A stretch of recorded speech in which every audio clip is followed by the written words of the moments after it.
राधा वल्लभ श्री हरिवंश महाराज जी, आपके चरणों में कोटि कोटि प्रणाम। महाराज जी, भजन और दिनचर्या में आलस, प्रमाद, आपकी आज्ञा उल्लंघन और दोष दृष्टि हो जाने के कारण अब भजन बिल्कुल नहीं हो रहा और मन एक लड़की के प्रति गाढ़ हो गया है, जिसके कारण मन जलता रहता है और सारे दुर्गुण आ गए हैं। बुद्धि बहुत खराब हो गई है, हाँ कुदृष्टि भी बच्चा, अब हो रही है। गलत करोगे तो गलत तो होएगा। अब जवान अवस्था आ रही, इधर उधर माता बहनों की तरफ गंदी दृष्टि करोगे तो पतन तो हो ही जाएगा। हमारी बात मानो तो भाई सुधर सकते हो, बात ना मानो, मनमानी आचरण करो तो बात नहीं बनेगी। और देखो, ये माताओं बहनों की तरफ गंदी दृष्टि ये बहुत पतन का कारण है, बहुत पतन का कारण है। और आगे चल करके फिर इसमें जो व्यर्थ चिंतनों के द्वारा फिर ऐसा नहीं है कि सब प्रेम ही करते हैं, कुछ ब्लैकमेल भी इसी में हो जाते हैं। और फिर लड़के क्या होते हैं, डिस्टर्ब हो जाते हैं, या बच्चियां हुई वो डिस्टर्ब हो गए, तो फिर एक उपाय आखिरी सुना, मतलब उनको सूझ मिलती कि शरीर जो है छोड़ दें। बच्चे नहीं नहीं नहीं, सब हमें लगता है यार होश में चलो, अपने माता पिता के अनुसार जब समय आवे तो फिर ब्याह कर लो, और गृहस्थी में जाओ, ये बॉयफ्रेंड गर्लफ्रेंड इस जहर में फंसोगे तो फिर ऐसे असर नहीं पड़ता प्रभु, इसका असर ऐसे ले, ये अवस्था ऐसी है। अब प्यार से समझ जाए तो समझ। कैसे तुम्हारी बहन की तरफ कोई देखे तो तुम्हें कैसा लगेगा, और तुम किसी की बहन की तरफ देख रहे हो तो कैसा लग रहा है। अरे जब हम कह रहे हैं कि जवान हो गए, माता पिता हैं, उनकी भी जिम्मेदारी है।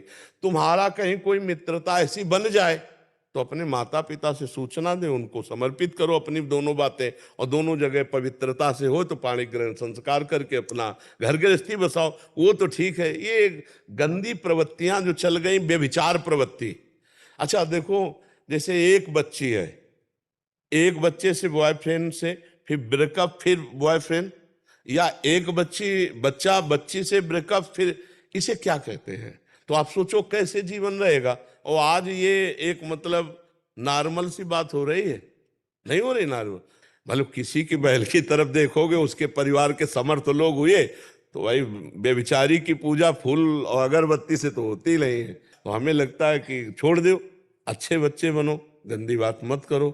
है, छोड़ोगे, मान जाओ तो बच्चा मंगल है, ठीक है। और नाम जप करो, मतलब ऐसे गंदे कार्यों की तरफ कदम मत बढ़ाओ, नहीं तो बहुत तरह से फिर विक्षेप हो जाता है, बहुत तरह से विक्षेप हो जाता है। बहुत हम डरना चाहिए। ये जो पुरानी परिपाटी बहुत अच्छी परिपाटी थी कि घर के बड़े बूढ़े सदस्य सब जाके वर देखे या कन्या देखे, और पूर्व शास्त्रीय पद्धति से मिला के फिर ब्याह होता था। बड़ा मतलब एक बड़े, और उनमें समर्पण भी होता था, जिसको पति रूप में वरण किया आजीवन, ऐसा भाव होता ना। अब आजकल के लव मैरिज होता है और 4-6 महीने में तलाक हो जाती है, नहीं हो जाती है, लव मैरिज कहा जाता है। तो हमें तो लगता है आधुनिकता जो फैल गई है बेविचार की, इसको छोड़ना चाहिए। ये इसमें पवित्रता नहीं।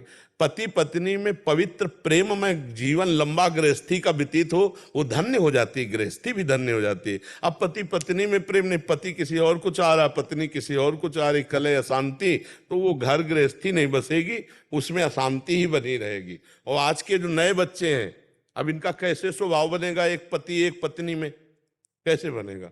जब 14 जगह ब्रेकअप हो चुका है तो कैसे एक पति को, उसमें भी ब्रेकअप आएगा ना, उसमें भी ब्रेकअप आ जाएगा जीवन में। तो हमें लगता है ये हमारी भारतीय पद्धति नहीं है, इसको छोड़ना चाहिए और हमें धर्म पूर्वक चलना चाहिए।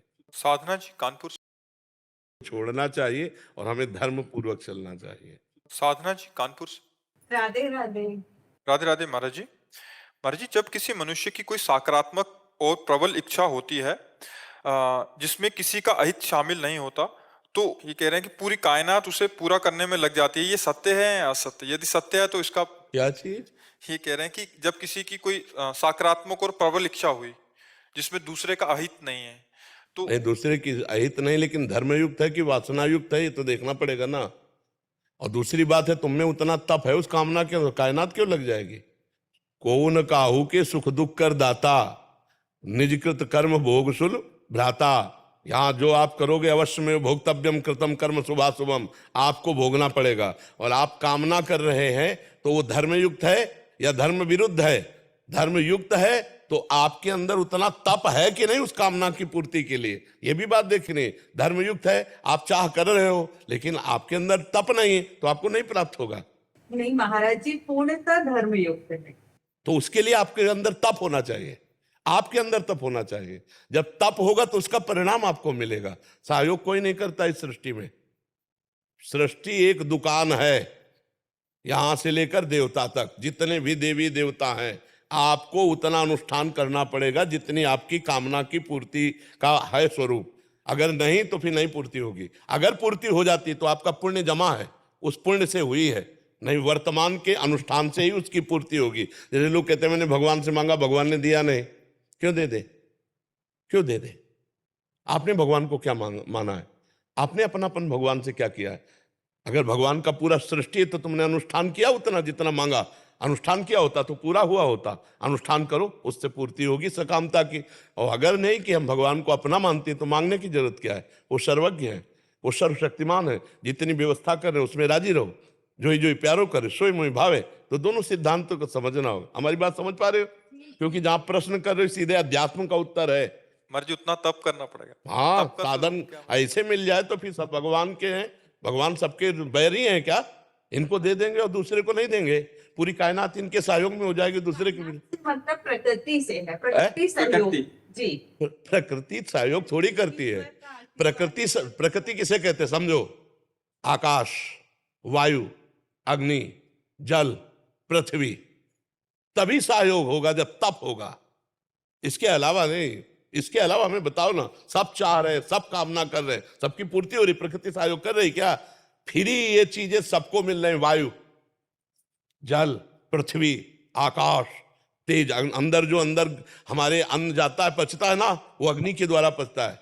वैश्वानर अग्नि सबके उदर में विराजमान जठराग्नि के रूप में।